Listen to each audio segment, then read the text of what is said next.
Stick around because today we're going to be talking about a Bible story that makes me just so angry!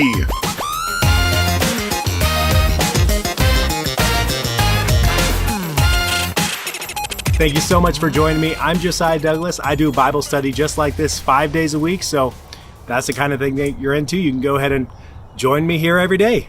Yesterday we started talking about Balaam and Balak. Balak wanted Balaam to curse the Israelites, so he sent a bunch of men and a bunch of money to Balaam and said, I'll give you this money if you curse the Israelites.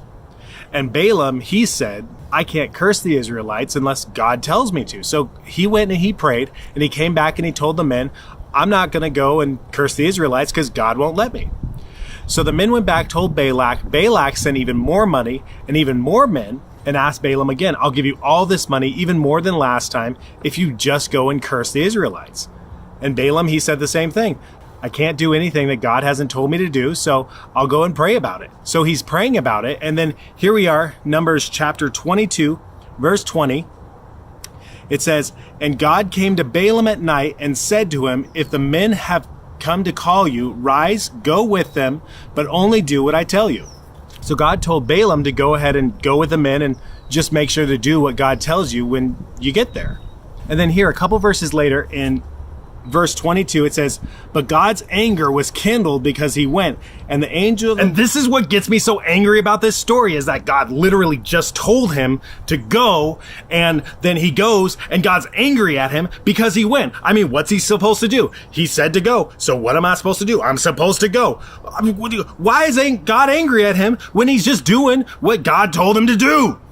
And so they're going along the way, and this angel shows up, but Balaam doesn't see it, and it stops the donkey. The donkey does see it, and the donkey won't go around the angel, and then the donkey starts talking to Balaam because Balaam's hitting him. And I'm over here reading this like, a donkey? A donkey? Yeah, to send a talking donkey to this guy because he went when you told him to go? Come on, God! Like, this is just crazy! And then everybody who reads this, all they're thinking about is the talking donkey this, talking donkey that. You know what? Balaam is doing exactly what God said, but for some reason, everybody's mad at him. You know what happens later on in the Bible? He dies. They kill him. He's dead. And then even further in the Bible, they call him wicked. Why? Because he did what God told him.